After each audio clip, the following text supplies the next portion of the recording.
नमस्कार सर्वांना. स्वागत आहे आपल्या गणित व बुद्धिमत्ता या PYQ सिरीजमध्ये. आता आपण आपले आजचे क्वेश्चन्स पाहणार आहोत. आजचा पहिला क्वेश्चन पहा आपला काय आहे. जे काम संजू 45 दिवसात करतो तेच काम राजू 30 दिवसात करतो, तर ते दोघे मिळून तेच काम किती दिवसात करतील. टाईम अँड वर्क याचा हा क्वेश्चन आहे असं आपण सांगू शकतो. इथे दोन व्यक्ती आहेत, एक म्हणजे संजू, ओके, दुसरा म्हणजे राजू. संजू किती दिवसात करतो ते काम? 45 दिवसात. राजू 30 दिवसात करतो. आता हे करण्याच्या दोन मेथड्स आहेत. पहिली मेथड म्हणजे सिम्पली आपण एक दिवसाचं काम काढून त्याचं ॲडिशन करून मग परत त्याला रिव्हर्स करून एकूण काम काढतो. जसं की संजू 45 दिवसात जर एक काम करत असेल तर तो एका दिवसात 1 डेमध्ये किती काम करेल? तो 1/45. ओके. सेम तसंच राजू जर 30 दिवसात एक काम करत असेल तर 1 डेमध्ये राजू किती करेल? 1/30. त्या दोघांचे आपण काय करत असतो? ॲडिशन करत असतो. 1/45 अधिक 1/30 बरोबर. हे आता दोघांचा हे सेम केलं आपण डिनॉमिनेटर, तर ते 45 गुणिले 30 असं येतं. हे वरती होईल 75, खाली 45 गुणिले 30 तसंच ठेवूया कारण कॅन्सल होऊ शकतं. आता 5ने जर डिवाईड केलं तर 15 5 जा 75. Okay right. त्यानंतर 3 3 9, 3 5 15, 5 1 5 37. तर अंश पूर्ण 1 झालेला आहे. छेदामध्ये फक्त 6 गुणिले 3 बरोबर काय राहिलेलं आहे? 18. तर हे दोघांचे मिळून म्हणजे संजू प्लस राजू या दोघांचं मिळून एका दिवसाचं काम आहे 1/18. तर त्यांना मग ते काम करायला किती दिवस लागेल? तर 18 दिवस लागतील, राईट. त्यामुळे पर्याय क्रमांक 2 याचं उत्तर बरोबर आहे.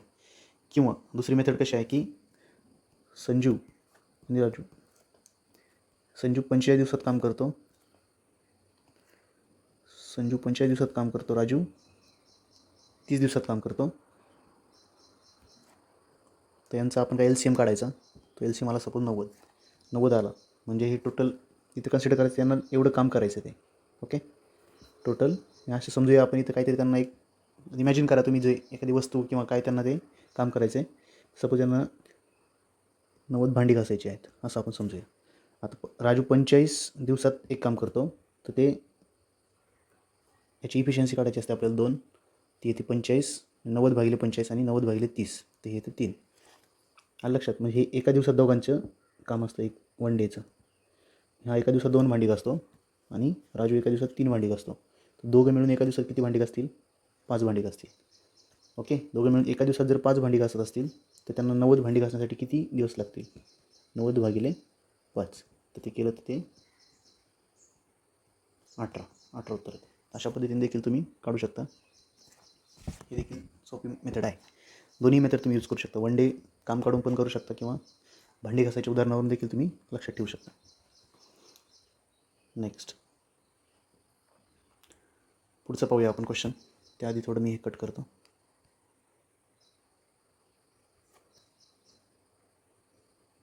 ठीक आहे. काय म्हटलं आहे? रमेशला कापडाच्या 1650 बिलावर 14% सूट मिळाली, तर ते कापड त्याला केवढ्याला मिळाले? ओके, सोपं आहे. 1650 रुपयाचं त्याचं बिल होतं, त्याला काय 14% सूट मिळाली ना, त्याचे 14% काढून घ्यायचे. ओके,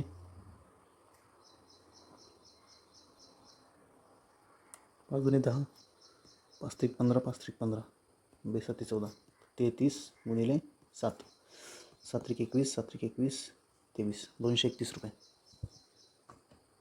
231 रुपये आपण आपल्याला काय करायचं आहे? सबस्ट्रॅक्ट केले तर आपल्याला पहा, एक जर वजा केला 0मधनं तर 9 उरते. 9 कुठे? एक असताना फक्त याच ठिकाणी.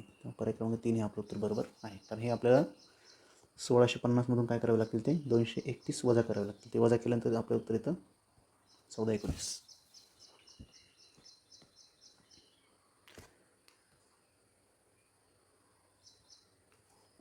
नेक्स्ट क्वेश्चन पहा. खालीलपैकी सर्वात मोठी संख्या कोणती? तर सर्वात मोठी संख्या आता बघा, इथं काय दिलं आपलं? 280.98, 280.99, 280.100, 280.101. तर हे कन्फ्युजन वाढण्याचे चान्सेस होतात. त्यामुळं जे डेसिमल पॉईंट आहे त्यानंतर आपल्याला इक्वल घरं प्रत्येक ठिकाणी असले पाहिजे. म्हणजे इथं डेसिमल नंतर 3 घरं आहेत, इथं चौथ्या पर्यायामध्ये देखील डेसिमल नंतर 3 घरं आहेत, इथं मात्र 2 घरं आहेत. इथं काही नाही आहे. 99च्या पुढे काही नाही, याचा अर्थ काय असतं? तिथं 0 असतं. 98च्या पुढे काही नाही, याचा अर्थ तिथं काय असतं? 0 असतं. आता तुम्ही कम्पेअर करू शकता 980 मोठं की 990 मोठं की 100 मोठं की 101 मोठं. ओके, त्यावेळेस तुम्हाला जाणवते की 990 हे मोठं आहे, पर्याय क्रमांक 2. त्यामुळे पर्याय क्रमांक 2 ही संख्या आपली काय सर्वात मोठी संख्या आहे. थोडं फक्त व्यवस्थित पाहायचं आहे, कारण नाही तर तुम्हाला असं पण एखाद्याला असं वाटू शकतं की 99पेक्षा 100 मोठी, तर 100 ही संख्या मोठी आहे, परंतु ही संख्या मोठी नाही. संख्या पर्याय क्रमांक 2 मधील ही संख्या सर्वात मोठी आहे, कारण तुम्हाला ते डेसिमल पॉईंट नंतरचे जे प्लेसेस आहेत ते इक्वल करून घ्यायचे आहेत. नेक्स्ट, एका दुकानदाराने 18 शर्ट 2800ला विकल्यास 80 रुपये तोटा झाला, तर त्या प्रत्येक शर्टची खरेदी किंमत किती? खूप सोपं आहे. 2800ला त्यांनी ते विकले किती? 18 शर्ट, तेव्हा त्याला 80 रुपये तोटा झाला. तर 80 तोटा झाला याचा अर्थ त्याची खरेदी किंमत ही जास्त असणार, राईट. खरेदी किंमत ही जास्त असणार विक्री किंमतपेक्षा. तर विक्री किंमत त्याची 2800 असेल आणि त्याला 80 रुपये तोटा झाला आहे, म्हटल्यावर काय करायला लागेल? खरेदी किंमत काय असेल त्याची? 2880. म्हणजे ह्या 2800पेक्षा 80 रुपये जास्त असणार, तेव्हाच त्याला तोटा झालेला आहे. ओके, म्हणजे खरेदी किंमत किती आली आता आपली? 2880. आणि आपल्याला प्रत्येक शर्टची खरेदी किंमत विचारली. शर्ट किती आहेत? 18. 2880ला जर आपण 18ने डिवाईड केलं तर 9 2 27, 9 0, 160. ओके, पर्याय क्रमांक 3 मध्ये दिलेले की 160 रुपये ही प्रत्येक शर्टची किंमत असणार आहे. नेक्स्ट पहा, एक नैसर्गिक संख्या व तिची गुणाकार व्यस्त यांची बेरीज किती आहे? 50 डिवायडेड बाय 7. ओके, तर ती संख्या कोणती? Okay, sum of natural number and its multiplicative inverse. Multiplicative inverse किंवा गुणाकार व्यस्त याचा अर्थ काय होतो? म्हणजे सपोज एक्स ही संख्या असेल तर तिचा गुणाकार व्यस्त हा 1/x असतो. म्हणजे 4 ही संख्या असेल तिचा गुणाकार व्यस्त 1/4 असेल. त्यानंतर 10 ही संख्या असेल तर तिचा गुणाकार व्यस्त 1/10 असेल. सपोज 1/5 ही संख्या असेल तर तिचा गुणाकार व्यस्त 5/1 असेल. आलं लक्षात? तर ह्याला मल्टिप्लिकेटिव्ह इनवर्स किंवा गुणाकार व्यस्त असं म्हटलं जातं. तर तेच आपल्याला इथं सांगितलेलं आहे. आता काय करायचं? एक संख्या नैसर्गिक संख्या एक्स माना, तिचा गुणाकार व्यस्त 1/x झाला, त्याची बेरीज किती आलेली आहे? 50/7. म्हणजे एक्स अधिक 1/x = 50/7. तर हे आता इथे एक आहे, हे तुम्ही सॉल्व केलं ते क्रॉस मल्टिप्लिकेशन होईल. x² + 1 divided by x = 50/7. आता थोडं इथं जरी ऑब्झर्व केलं तुम्ही, अशा वेळेस जास्त सॉल्व करण्यापेक्षा पर्यायत्न जायचा प्रयत्न करायचा, कारण हे सोपं आहे. आता इथं सपोज एक्सच्या ठिकाणी आपण 7 ठेवलं आणि इथं 7 ठेवलं तर 7 7 49 अधिक 1 म्हणजेच 50. तर इथंच आपलं उत्तर मिळून जातं आपल्याला. तर एक्सच्या ठिकाणी काय असणार? डेफिनेटली 7 असणार. बाकी तुम्ही सॉल्व करत बसला तर तुम्हाला परत क्रॉस मल्टिप्लाय करून 7x² + 7 = 15x. मग हे 15x परत तुम्हाला इकडे आणा. 7x² - 15x + 7 = 0. याचे अवयव तुम्हाला पाडावे लागतील 50xचे, राईट. तर हे एवढं करत बसण्यापेक्षा आपण डायरेक्ट पर्यायतनं जर तिथं व्हॅल्यूज पुट, आता उत्तर तर आपल्याला दिलेलं आहे ॲक्च्युली पर्यायात, कुठं ना कुठं तरी ते उत्तर आहे, तर ते उत्तर तिथं फक्त पुट करायचं इक्वेशनमध्ये आपल्या. तर ते जर आपलं सिम्प्लिफाय झालं तर ते आपलं उत्तर आहे. इथं आपलं लकी ठरलो आपण की पहिल्याच वेळेस आलेलं आहे. कदाचित 8 जर पहिल्यांदा असतं तर तुम्ही इथं 8 ठेवलं असतं आणि 8चा स्क्वेअर 64 अधिक 1. मग तुम्हाला समजलं की हे उत्तर नाही आहे. लगेच पर्याय टॅली करायला पण जास्त इथं वेळ लागत नाही. ओके, अशा क्वेश्चन्समध्ये आपल्याला असंच डील करायचं आहे.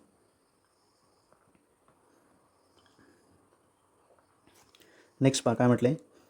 आपल्याला एक संख्या दिलेली आहे पहा, 36, 89, स्टार आणि 5. या संख्येला 11ने पूर्ण भाग जाण्यासाठी स्टारच्या ठिकाणी खालीपैकी कोणता अंक असावा? आता आपल्याला एक गोष्ट माहिती आहे की 11ची कसोटी माहिती आहे आपल्याला.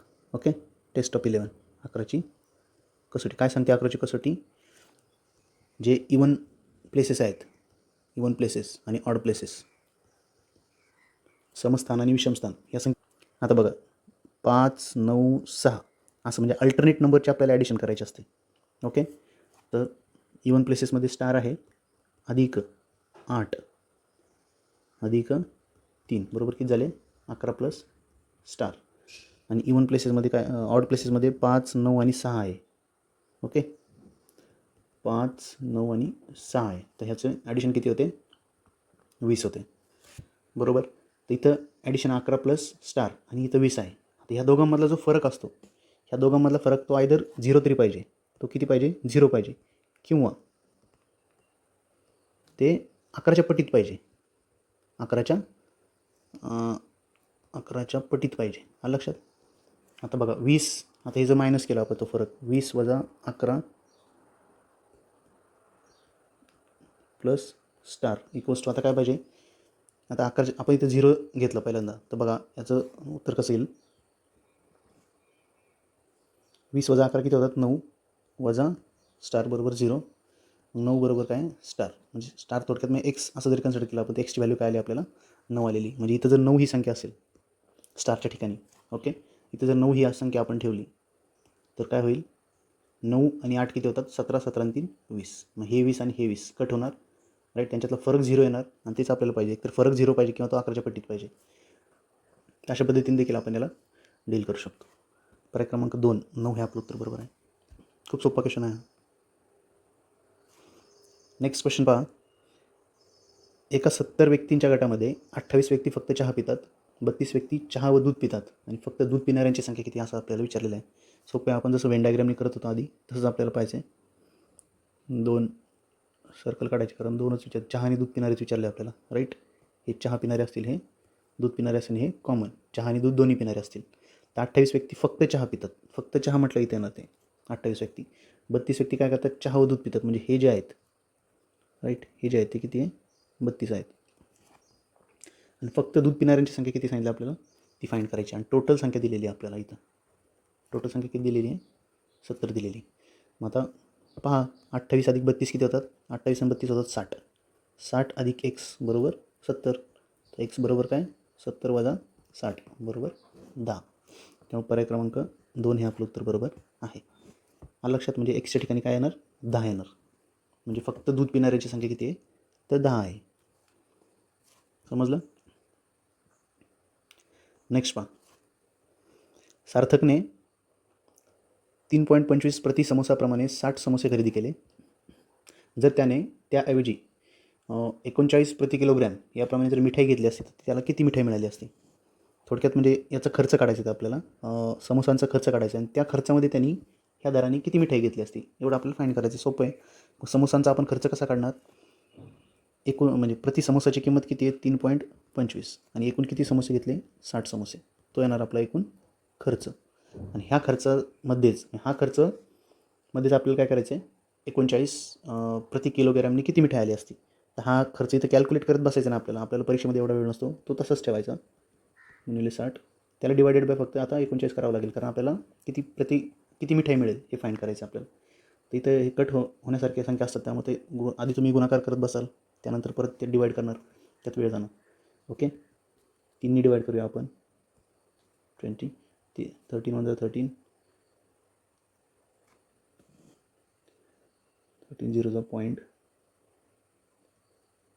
ओके, 0.25. आता 0.25 गुणिले 20, 0.25 गुणिले 20, आपण डायरेक्ट 25 आणि 20चा गुणाकार करून घेऊ, तो येतो 500, आणि 2 पॉईंट आपण इकडे शिफ्ट करूया, म्हणजे 5. किती आलं उत्तर आपलं, 5 उत्तर. म्हणजे 5 काय, किलोग्रॅम, 5 किलोग्रॅम तो मिठाई त्यात खरेदी करू शकतो. अशा पद्धतीने आपल्याला उत्तरापर्यंत लवकरात लवकर पोचायचं आहे.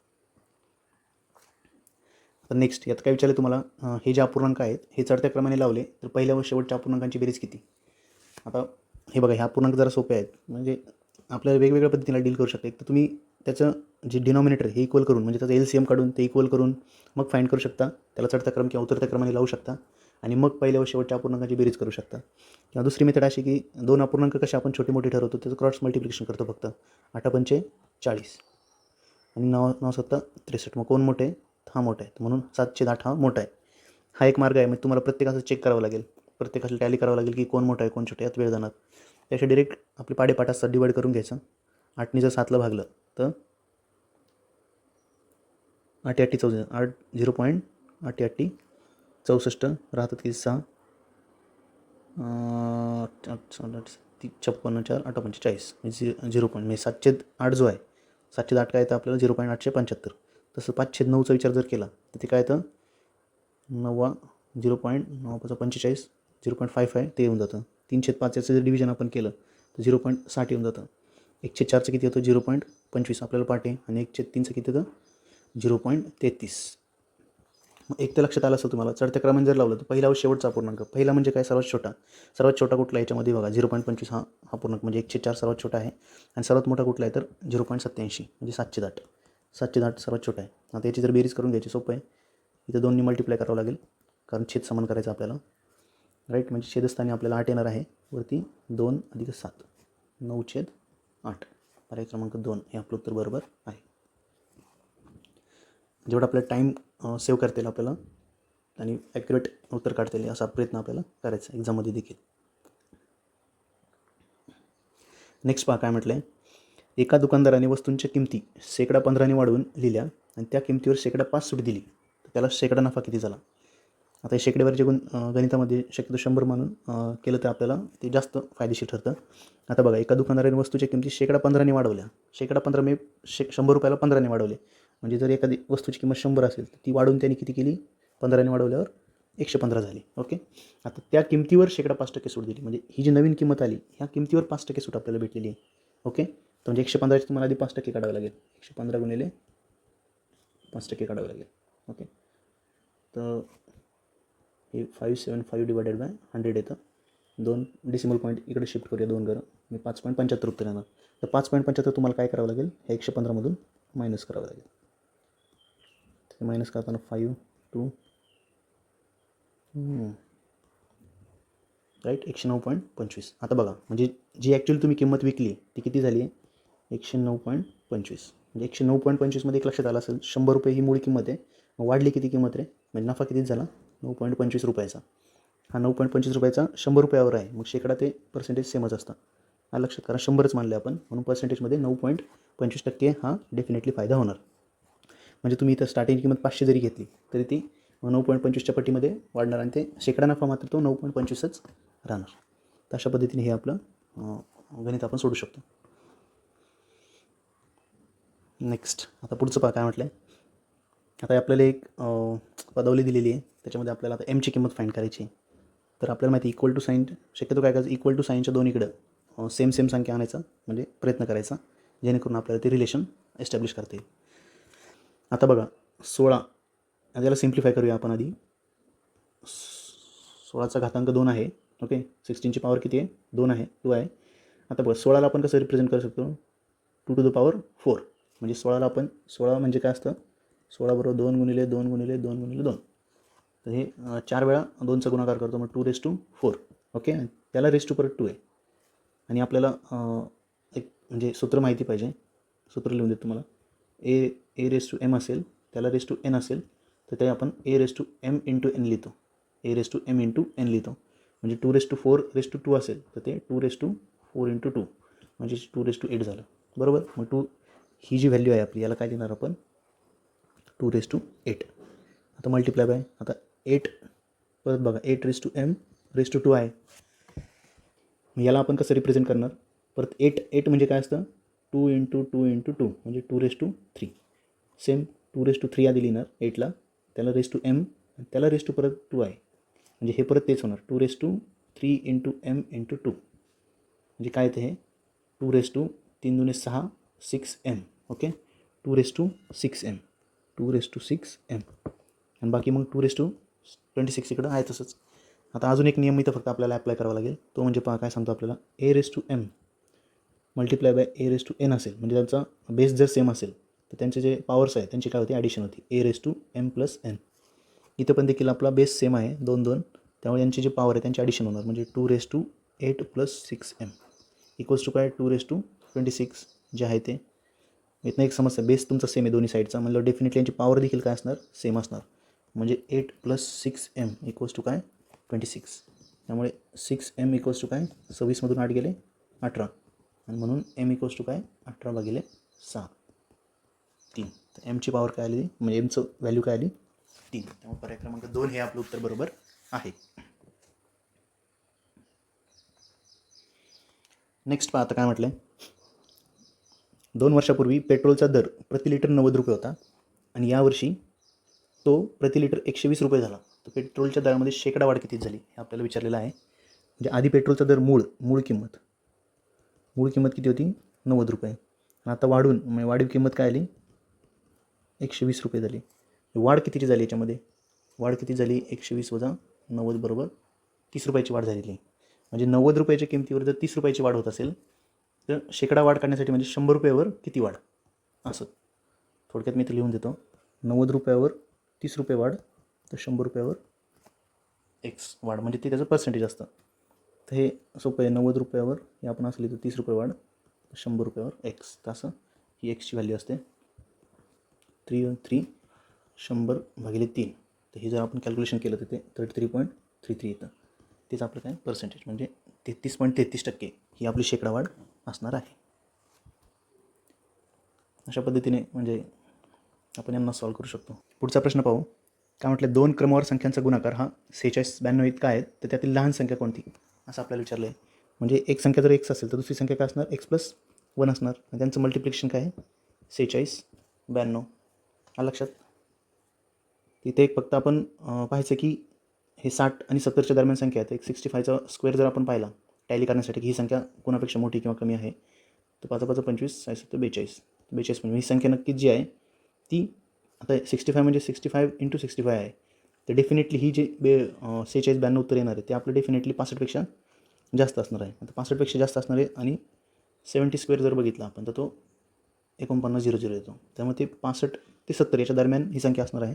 एकतर मग 66 असेल किंवा 68 असेल. एक संख्या चेक करायची, ती आली तर ठीक, नाही तर दुसरं डायरेक्ट मार्क करून द्यायचं. आपण 66 गुणिले 67 गुणाकार करू. 6 7 42 42च्या 46 0 6 36 39 हे 2 आले.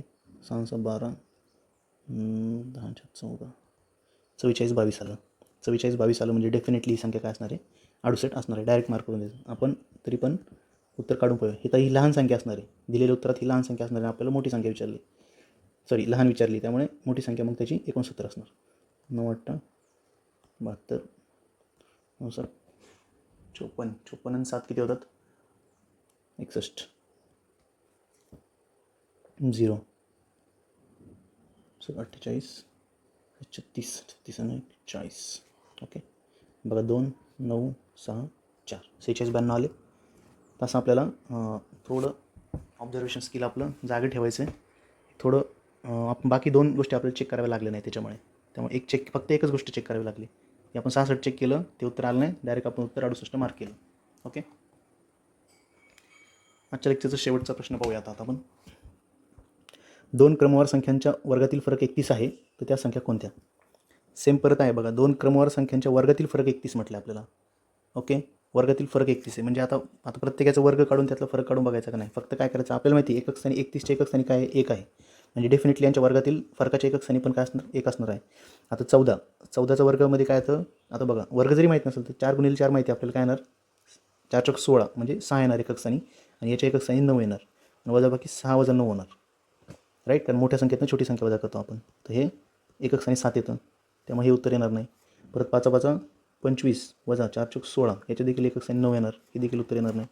6 6 36 वजा 5 5 25 याच्या एकक स्थानी 1 येते, हे उत्तर येऊ शकतं. पुढचं एकदा चेक करूया.